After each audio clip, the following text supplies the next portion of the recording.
Hai Sobat Film, jumpa lagi di channel Sinopsia. Apa kabar nih kalian semua? Semoga yang sedang menonton video ini diberikan kesehatan dan rezeki yang berlimpah ya.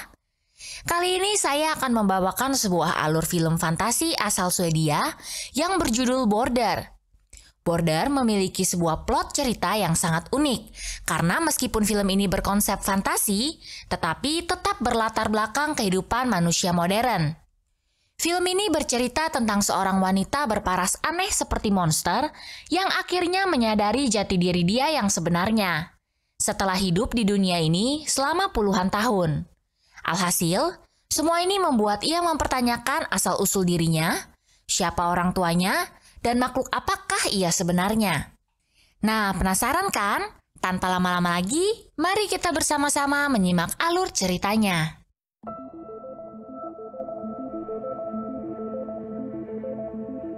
Film dibuka dengan scene di dalam sebuah pelabuhan. Tina adalah seorang wanita berparas aneh seperti seseorang yang memiliki kelainan fisik. Ia bekerja sebagai seorang petugas bea cukai di perbatasan antara Swedia dan Finlandia, yang ditugaskan untuk mendeteksi orang-orang yang berusaha untuk menyelundupkan barang-barang ilegal. Tina sangat dibutuhkan di pekerjaannya ini karena ia memiliki sebuah kemampuan supernatural, yaitu mampu mencium emosi seseorang, terutama rasa malu, rasa bersalah, dan juga rasa takut. Ia tinggal di sebuah rumah terpencil di dalam hutan bersama pacarnya yang bernama Roland, yang mana Roland ini bekerja sebagai seorang pelatih anjing ras. Suatu hari ia menangkap seseorang di pelabuhan dan menemukan sebuah memory card yang berisikan video porno anak di bawah umur. Bos Tina pun merasa heran, bagaimana bisa Tina tahu bahwa terdapat video seperti itu di dalam memory card orang tersebut. Tina menjawab bahwa ia hanya menggunakan indera penciumannya. Biarpun pada awalnya ia sangsi atas jawaban Tina, akhirnya ia tetap menugaskan Tina membantu kelanjutan investigasi kasus tersebut. Kemudian seorang pria berparas aneh seperti Tina juga muncul di pelabuhan itu. Tina membuka tas pria tersebut dan menemukan banyak belatung di dalamnya. Ia juga menemukan sebuah alat elektronik yang diakui oleh pria itu sebagai alat inkubator belatung. Sebenarnya Tina merasa aneh, tetapi karena itu bukan barang ilegal, maka ia pun memperbolehkan pria tersebut pergi. Tina memiliki ayah yang berfisik normal.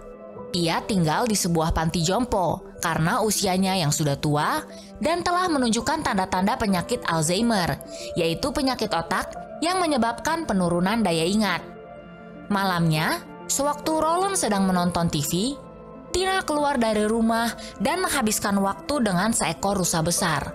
Nampaknya, Tina juga memiliki kemampuan luar biasa untuk berkomunikasi dengan hewan.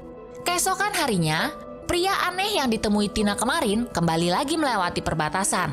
Kali ini, Tina bersama seorang koleganya menggeledah barang bawaan pria tersebut di dalam sebuah ruangan khusus. Koleganya mengatakan bahwa orang ini tidak membawa barang ilegal apapun, tetapi insting Tina mengatakan sebaliknya. Ia pun meminta koleganya untuk menggeledah badan pria itu.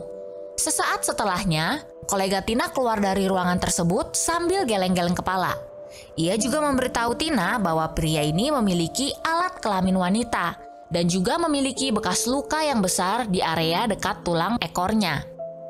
Lalu Tina masuk ke dalam ruangan itu dan bertanya langsung kepada pria tersebut, siapa dia sebenarnya. Pria itu mengatakan bahwa namanya adalah Fore dan dia tinggal di sebuah hostel di dekat sana. Tina sebenarnya merasa aneh melihat Fore ini. Tetapi diam-diam, ia juga merasa tertarik kepadanya. Walaupun pada saat itu, Tina tidak berani menunjukkannya. Mungkin karena di dalam hatinya, Tina merasa memiliki kesamaan dengan Fore.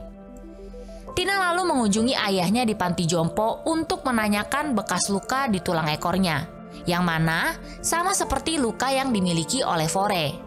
Ayahnya berbohong dan memberitahukan Tina bahwa bekas luka tersebut ada karena Tina sempat terjatuh waktu masih kecil. Malamnya, tetangga Tina nampaknya akan melahirkan anak pertamanya. Ia pun membantu untuk mengantarkan mereka ke rumah sakit. Sepulangnya dari rumah sakit, Roland yang sedang setengah mabuk naik ke atas ranjang dan mengajak Tina untuk bersetubuh. Tetapi Tina menolak dan mendorongnya jatuh ke lantai. Karena Tina selalu merasa sakit setiap kali mereka melakukan hubungan. Ternyata meskipun mereka sudah lama tinggal bersama, mereka belum pernah sekalipun berhasil melakukan hubungan badan.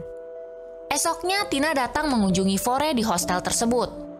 Ia melihat Fore sedang mengumpulkan dan memakan belatung yang ia ambil dari dahan pohon. Kemudian Fore menawarkan belatung-belatung itu kepada Tina, dan Tina pun mencobanya. Kemudian Tina menawarkan Fore untuk tinggal di rumahnya. Fore setuju dan mereka berdua pun pulang ke rumah Tina. Anjing Roland yang tadinya menggonggong langsung terdiam setelah mendengar geraman Fore.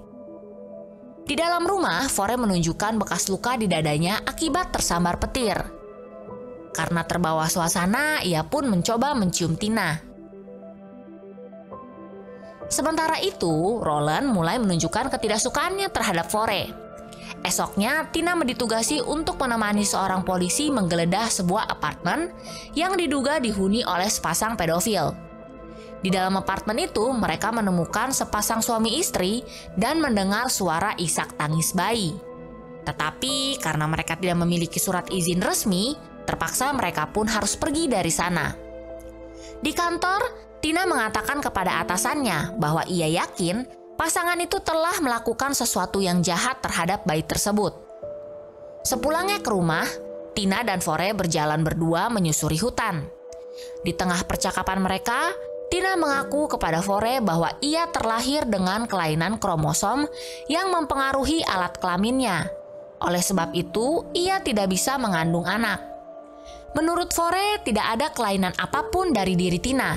Jika Tina tampak berbeda dari manusia biasa, itu disebabkan karena ia lebih baik dari manusia-manusia pada umumnya. Malamnya, Fore duduk di atas rumput di tengah hutan sambil berteriak kesakitan. Lalu terlihat sesuatu keluar dari kemaluannya. Ternyata ia baru saja melahirkan seorang bayi. Keesokan harinya, Tina kembali pergi bersama koleganya untuk menyelidiki rumah sepasang pedofil tersebut. Di sana ia menemukan sebuah video kekerasan seksual terhadap anak. Polisi pun menangkap kedua pasangan tersebut, tetapi mereka tidak mengakui telah melakukan kejahatan itu. Di rumah, Roland semakin curiga terhadap Fore karena ia seperti terus memperhatikan tetangga mereka yang baru saja melahirkan itu. Fore juga diam-diam memberi makan bayinya yang baru lahir segenggam belatung yang dihaluskan. Setelah itu ia memasukkan bayinya ke dalam lemari es. Esoknya Roland pergi meninggalkan rumah untuk menghadiri sebuah lomba pertunjukan anjing hias. Sekarang hanya tinggal tersisa Fore dan Tina yang tinggal di rumah itu. Malamnya hujan turun dengan lebat disertai dengan petir yang sangat dahsyat. Fore dan Tina yang takut akan petir bersembunyi sambil berpelukan di bawah meja. Tampaknya petir suka menyambar makhluk-makhluk seperti mereka. Besok paginya, Tina dan Fore berciuman di tengah hutan. Tapi ada yang aneh dari cara mereka berciuman. Mereka mengerang dan mengaum bersaut-sautan seperti singa. Lalu, Fore mulai menggerayangi tubuh Tina. Tina yang bergairah kemudian membuka celananya. Anehnya, dari bawah Tina muncul benda yang menyerupai alat kelamin pria yang semakin lama semakin membesar. Tentu saja Tina kaget dan panik melihat itu. Tampaknya ini adalah kali pertama dia melihat dan mengalami hal tersebut dalam hidupnya. Sementara Fore terlihat senang dan tertawa melihat hal itu. Sekarang Tina sudah tahu harus melakukan apa, dan akhirnya mereka pun berhubungan badan di tengah hutan tersebut. Namun tidak seperti manusia pada umumnya, Tina lah yang berperan sebagai pria dan Fore sebagai wanita dalam kegiatan tersebut. Mereka mengerang dan mengaum seperti sepasang hewan buas, yang pada akhirnya Tina berteriak sangat keras yang menandakan ia telah mencapai klimaksnya.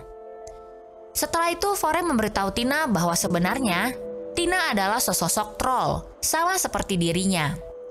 Troll sendiri adalah makhluk dongeng asal negara Skandinavia. Sebenarnya mereka makhluk penghuni gua yang menyerupai manusia, tetapi mereka lebih bodoh, buruk rupa, dan juga hidup seperti hewan liar.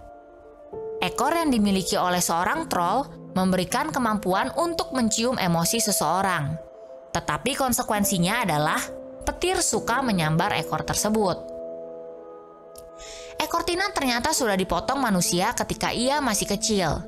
Fore pun memberitahu Tina bahwa ada sekelompok troll yang bermukim di Finlandia dan suatu hari ia berencana untuk mencari mereka. Tina sangat gembira mendengar cerita Fore dan ia pun ingin ikut ke sana.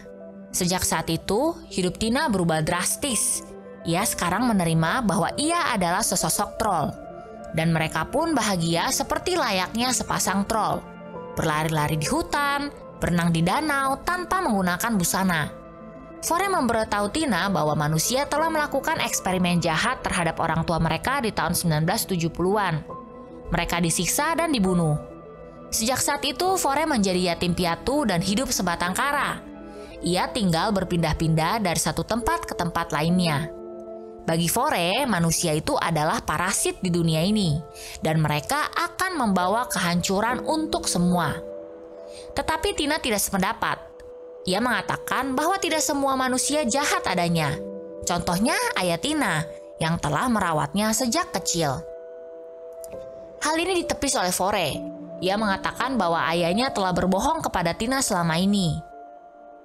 Esoknya, Tina kembali mengunjungi ayahnya di panti jompo dan mengutarakan kekecewaannya. Ia berasa dikhianati oleh ayahnya sendiri. Malamnya, Tina yang sudah mengetahui jati dirinya yang sebenarnya mengusir Roland keluar dari rumah karena ia tidak mungkin bisa hidup lagi bersama dengan Roland. Kemudian Tina memutuskan untuk ikut dengan Fore dan hidup layaknya seorang troll. Mereka sangat gembira menantikan kehidupan mereka yang baru. Tina yang penasaran lalu membuka kulkas Fore yang ditutup oleh lakban itu. Di dalam sebuah kotak, ia menemukan sebuah janin yang tidak menyerupai manusia.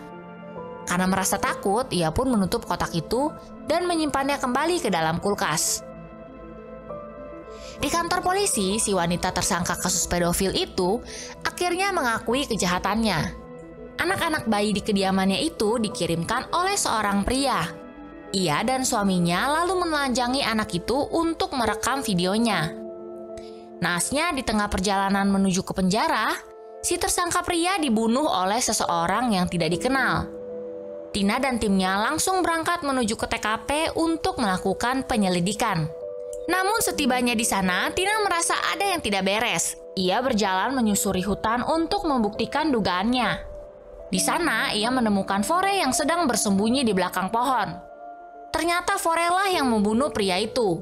Selama ini, Fore menyuplai bayi-bayi manusia ke tersangka tersebut, yang mana kemudian bayi-bayi tersebut menjadi korban tindakan asusila yang dilakukan oleh kedua pasangan itu. Fore membunuhnya karena khawatir pria tersebut akan memberitahu polisi tentang hal tersebut dan membeberkan jati dirinya. Semua ini ia lakukan semata-mata untuk membalas dendam atas apa yang manusia telah lakukan terhadap kaumnya. Di rumah, Fore mengaku bahwa bayi kecil yang dia lahirkan itu bukanlah manusia, bukan juga bayi troll, melainkan bayi jadi-jadian yang keluar dari tubuh Fore. Jadi yang ia lakukan adalah menukar bayinya dengan bayi manusia. Lalu bayi manusia itu dijual kembali olehnya ke orang-orang yang tidak bertanggung jawab. Mendengar ini, Tina marah besar dan menggeram terhadap Fore. Lalu ia pun meninggalkan ruangan. Tina merasa sangat kecewa dan putus asa. Ia berjalan sendirian di hutan sampai akhirnya tiba di dekat rumah tetangganya. Di sana ia melihat tetangganya sedang murung dan kebingungan. Tetangganya bercerita bahwa ia merasa ada yang aneh dengan bayinya. Setelah Tina melihat muka bayi tersebut, ia langsung tersadar bahwa Fore telah menukar bayi mereka dengan bayi jadi-jadian miliknya. Tina bergegas meninggalkan rumah tetangganya dan pulang untuk mencari Fore. Setibanya di rumah, ternyata Fore sudah pergi dan meninggalkan sepucuk surat. Isinya adalah pesan bahwa jika Tina mau ikut dengan Fore, maka ia akan menunggu di terminal feri besok malam. Tina sangat marah dan merasa dikhianati oleh Fore. Ia menyesal telah mengajak Fore pulang ke rumahnya, tetapi diam-diam Fore malah menculik anak tetangganya dan menukarnya dengan bayi jadi-jadian. Akhirnya Tina memutuskan untuk menemui Fore. Fore memujuk Tina agar mau ikut dengannya dan membangun keluarga bersama, supaya mereka bisa terus berkembang biak. Tapi Tina menolak tawarannya karena ia tidak ingin menyakiti lebih banyak manusia lagi. Tina ternyata membawa polisi yang langsung memborgol Fore, tetapi Fore berhasil melarikan diri dengan melompat dari kapal itu dan masuk ke laut. Esoknya ayah Tina mengunjunginya. Di sana ia membeberkan semua rahasia yang selama ini ia tutup-tutupi dari Tina. Di tahun 70-an, ayah Tina bekerja sebagai perawat di sebuah rumah sakit jiwa yang bernama St. Jorgen. Pada waktu itu, manusia menangkap troll seperti Tina dan menempatkannya di sana, termasuk orang tua kandung Tina. Mereka melakukan segala macam eksperimen yang keji terhadap troll-troll itu. Hingga satu persatu mereka pun mati. Ayah Tina menawarkan diri untuk mengasuh Tina karena kedua orang tua kandungnya sudah mati terbunuh. Dan nama asli Tina yang sebenarnya adalah Reva. Kemudian Tina pun pergi mengunjungi makam kedua orang tuanya di pemakaman kecil di sebelah rumah sakit jiwa tersebut. Waktu berlalu dan Tina sekarang hidup seperti troll seutuhnya, memakan cacing yang ada di tanah dan berpakaian compang-camping.